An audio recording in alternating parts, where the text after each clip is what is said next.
पत्रकार बंधुओं को हमारा नमस्कार। आज की प्रेस वार्ता दो अहम बिंदुओं पे केंद्रित रहेगी और जैसा सबने देखा है कि भारतीय जनता पार्टी की सरकार का संकल्प है, किसी भ्रष्टाचारी को बख्शा नहीं जाएगा। जो भ्रष्टाचारी हैं उनका कार्य भ्रष्टाचार करना है और एक ईमानदार सरकार की जिम्मेदारी है कि इन भ्रष्टाचारियों को पकड़ें। जो जनता का रुपया इन्होंने अंदर किया है, अपनी तिजोरी में लूट खसोट मचाई है, उसको वसूले और वो जनता के हित में लगे। और इसके साथ ये सारे भ्रष्टाचारी जेल की सलाखों के पीछे सजा पाए, ये हमें सुनिश्चित करना है। और कल दो बड़े प्रमुख फैसले सुनाए गए। एक माननीय सर्वोच्च न्यायालय का था और एक दिल्ली उच्च न्यायालय का था। पहले बात कर लेते हैं जो सर्वोच्च न्यायालय ने टिप्पणी करी, और दो आदेश सर्वोच्च न्यायालय के मैं आपके समक्ष रखूंगा। और खासकर अरविंद केजरीवाल कट्टर बेईमान जो हैं, उनसे उम्मीद करूंगा कि भारत की जनता और दिल्ली की जनता जो सवाल उठा रही है, आपसे पूछ रही है, उसका उत्तर आप देने की हिम्मत जुटा पाएंगे। ये कहना गलत नहीं होगा, अरविंद केजरीवाल की चुनरी में दाग लगते ही जा रहे हैं। दो दाग कल भी लगे हैं और अरविंद केजरीवाल जी कह रहे हैं, लागा चुनरी में दाग, छुपाऊं कैसे, जनता के बीच में मैं जाऊं कैसे।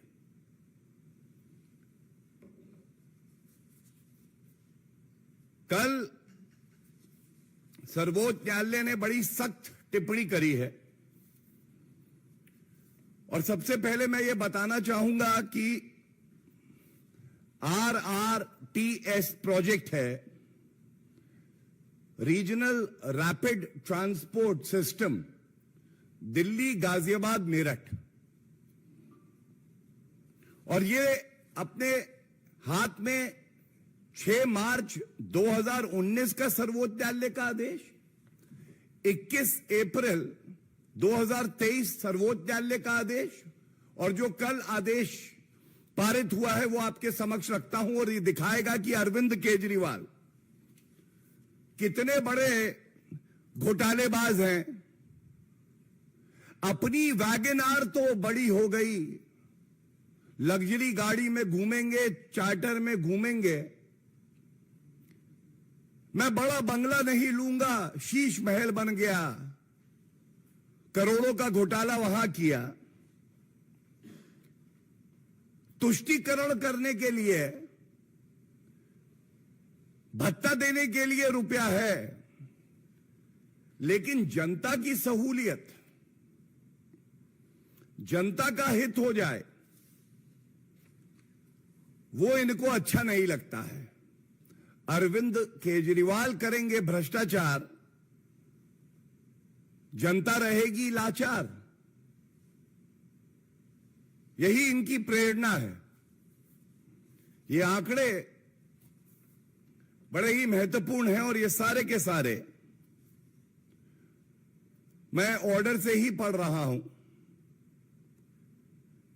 दिल्ली मेरठ का ये कॉरिडोर करीब 82 किलोमीटर का है और दिल्ली से मेरठ 60 मिनट में आम जनता दूरी तय कर लेगी। इसकी कुल लागत 31,632 करोड़ रुपए, जिसमें अब तक केंद्र सरकार अपना पूरा योगदान दे चुकी है। और ये 2019 में लिखा हुआ है कि उत्तर प्रदेश को 5,828 करोड़ रुपए देने थे। उत्तर प्रदेश में हमने देखा किस तरह से सरकार है जो जनता की चिंता करती है। वो रुपया भी उत्तर प्रदेश की सरकार ने दिया, 5,828 करोड़। दिल्ली के हिस्से में 1138 करोड़ था, केवल 1138 करोड़। अरविंद केजरीवाल जी की सरकार से कहा गया कि ये जमा कराइए। अरविंद केजरीवाल जी अपने शराब के व्यापारी मित्रों की चिंता करते हैं, अपना शीश महल बनाते हैं, और एक तुलनात्मक बात रखना अति आवश्यक है। 3 वर्ष में अरविंद केजरीवाल कट्टर बेईमान घोटालेबाज वसूली सरकार ने अपना महिमा मंडन करने के लिए 1106 करोड़ रुपए के इश्तिहार दे डाले। Advertisements of 1,106 crores in the last 3 years have been released by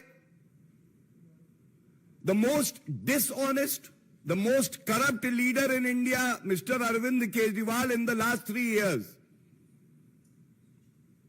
Now, question has to be asked that on one side, your contribution for the RRTS project was 1,138 crores. And you have repeatedly told the Honorable Supreme Court that we do not have the money. मेरे पास तो रुपया है नहीं। और 1106 करोड़ रुपए उसी समय आप अपना महिमा मंडन करने के लिए इश्तिहार में इस्तेमाल करते हैं।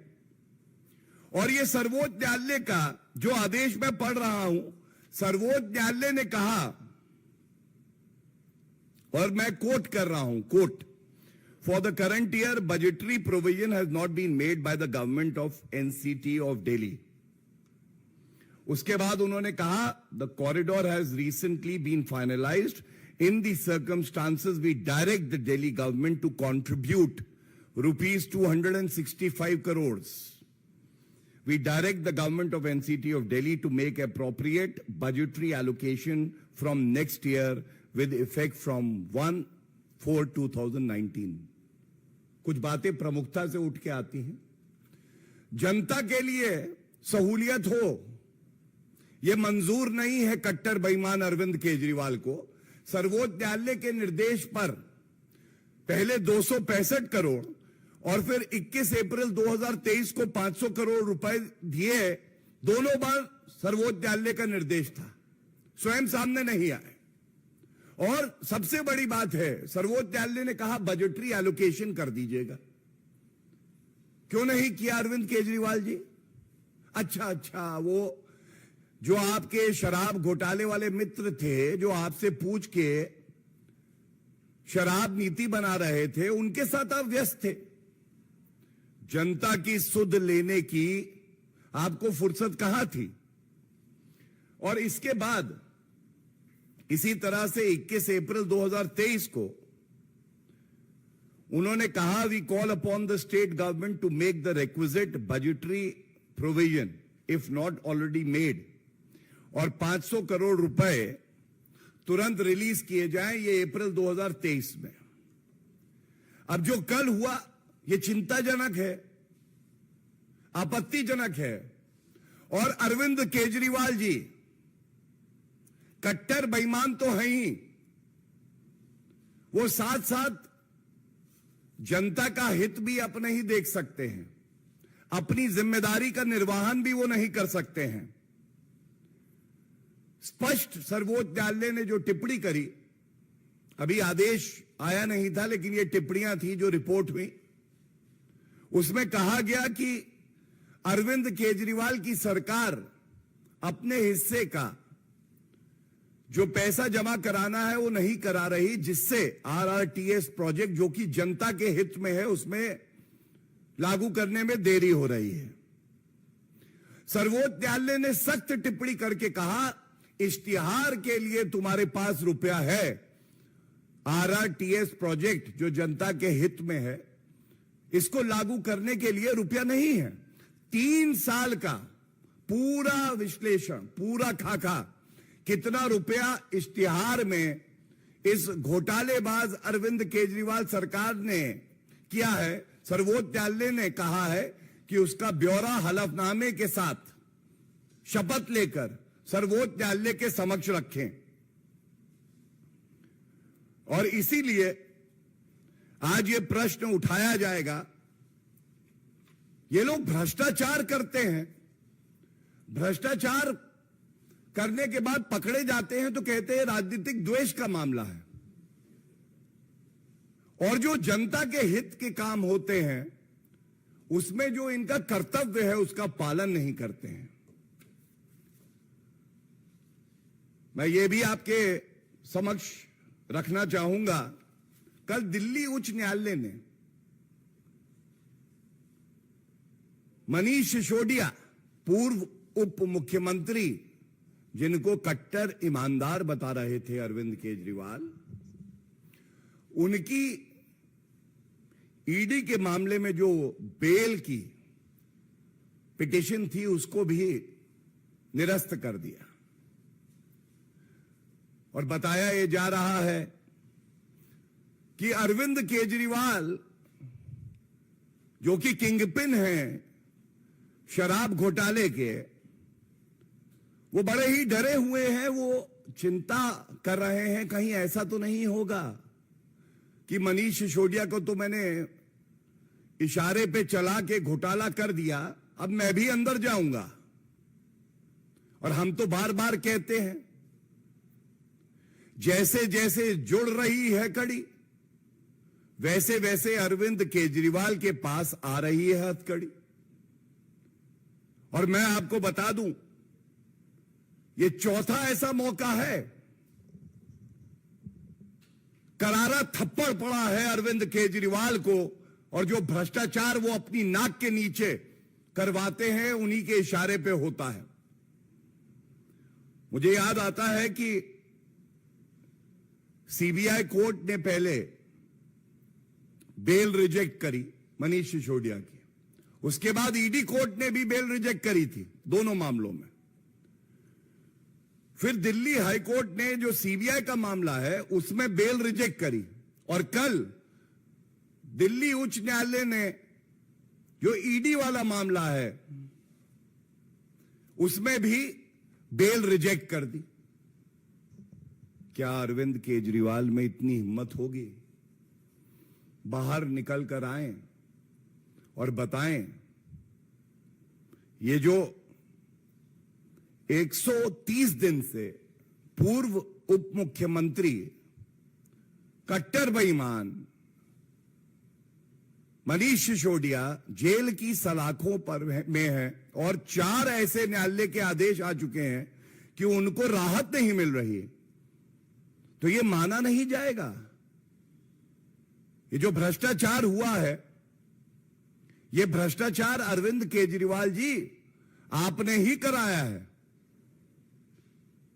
क्योंकि जो जीओएम बनी उस मीटिंग में आप उपस्थित थे, आप ही की अध्यक्षता में वो मीटिंग हुई थी, और शराब का व्यापार करने वाले अपने मित्रों को कई हजार करोड़ रुपए का फायदा कराना, लेकिन जनता के हित में अगर आरआरटीएस प्रोजेक्ट आता है और आपको 1100 कुछ करोड़ रुपए का उसमें कंट्रीब्यूशन करना है तो आपके पास रुपया नहीं है। और न्यायालय ने यह कहा है, मेरे पास वो पैराग्राफ्स भी हैं, लेकिन उसका जो सारांश है, जो उसका निचोड़ है, मैं आपके समक्ष रख दूं। कहा गया है कि किकबैक्स लिए गए, मैं तुम्हें ठेका दूंगा, तुम मुझे गुलाबी गड्डियां देना। यह लिखा है पैरा 61 में। साथ में लिखा है कि जो शराब के ठेकेदार थे वो जो गोपनीय बैठक होती है उसमें उपस्थित रहते थे और निर्देशित करते थे कि शराब की नीति दिल्ली सरकार की क्या होगी। जिसको मुनाफा होना है, जिसको ठेका चलाना है, वो खुद ही नीति बना रहा है। ये तो सरकार का काम है। ये भी बिल्कुल स्पष्ट लिखा है कल के आदेश में। सबसे अहम बात यह है, जो ईमानदार अफसर हैं, जिन्होंने आपत्ति दर्ज करी, जिन्होंने सुझाव दिए एक्साइज डिपार्टमेंट के, और ये नोटिंग जब गई कैबिनेट के समक्ष तो वो फाइलें लौट के ही नहीं आई हैं। मतलब जो दस्तावेज हैं जो ये साबित करते हैं कि अरविंद केजरीवाल और पूर्व उप मुख्यमंत्री मनीष सिसोदिया और तमाम और मंत्री कट्टर बेईमान है और इन्होंने शराब घोटाला किया, वो साक्ष्य, वो प्रमाण, वो फाइलें गायब कर दी जाती हैं। I can coat this observation by the Honorable Delhi High Court. The High Court has said, Learned Trial Court took into consideration the statements made by responsible officers of the Excise Department, which show that the file of cabinet note got prepared by the then Excise Commissioner and sent for consideration of the GOM, along with the feedback given by public and opinions given by some legal luminaries against total privatization of the liquor sector or business and for going with the earlier model of policy, was never returned back to the said office and the same had gone missing. गायब हो गई file. इसके साथ यह भी लिखा है कि जो किकबैक आया उसका इस्तेमाल, जो काली कमाई है, लोकतंत्र को प्रदूषित करने के लिए अरविंद केजरीवाल कर रहे हैं। जहां प्रदेश में चुनाव आया उसमें इसका इस्तेमाल किया गया और उच्च न्यायालय ने अंत किया है कि जो आरोपी हैं कट्टर बेईमान मनीष सिसोदिया, ये बड़े पद पर रहे हैं,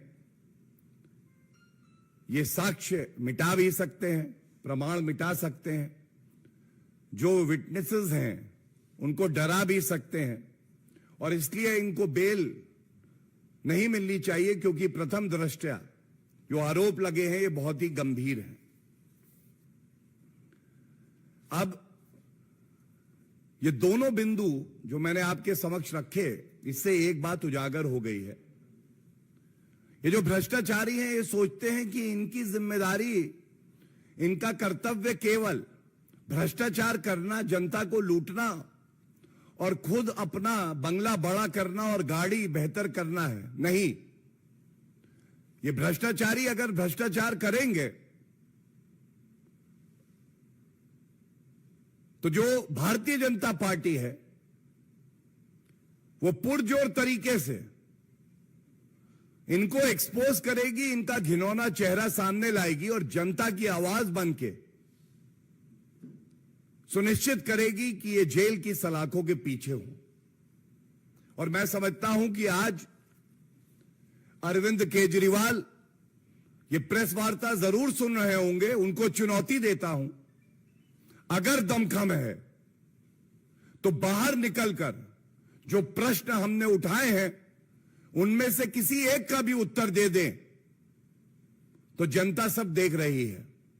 बार बार जो बात भारतीय जनता पार्टी ने इस मंच से उठाई, हमारी जो प्रदेश की इकाई है उसने उठाई, उस पे न्यायालय की मुहर लगी है और यह बिल्कुल स्पष्ट हो गया है कि अरविंद केजरीवाल और उनकी पूरी जो मंत्री परिषद है, जो नेता हैं, वो भ्रष्टाचार में लिप्त हैं।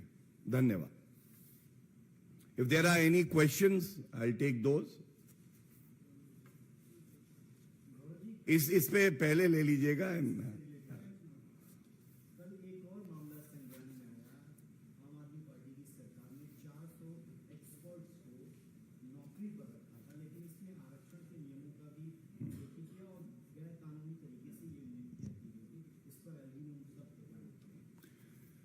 देखिए, आपने एक शब्द का इस्तेमाल किया, गैर कानूनी। आज अरविंद केजरीवाल गैर कानूनी कार्य का पर्याय बन गए हैं। उनके पास इतना समय नहीं है कि वो संविधान पढ़े, कानून पढ़े। अरविंद केजरीवाल केवल जो शराब के ठेकेदार हैं उनके साथ, कुछ बड़े बड़े इंटीरियर कंसल्टेंट हैं जिनको करोड़ों रुपया देते हैं, जो वियतनाम से मार्बल आना है उनके साथ, बड़ी बड़ी गाड़ियों के जो डीलर हैं उनके साथ बैठना उन्हें अच्छा लगता है, उनकी रुचि वही है। जनता से संवाद करना, जनता का हित देखना अब अरविंद केजरीवाल की प्राथमिकता नहीं रही है। और जो भी फैसला लिया गया है, मैं इतना ही कहूंगा, वो न्याय संगत है। क्योंकि आप स्पेशलिस्ट रखिए, कंसल्टेंट रखिए, लेकिन ये जनता के हित में होना चाहिए, एक कानून व्यवस्था के तहत होना चाहिए। लेकिन अरविंद केजरीवाल जी कानून को मानते नहीं हैं, कानून को तोड़ने की आदत उन्हें पड़ गई है और जनता उनका गुरूर जरूर तोड़ेगी।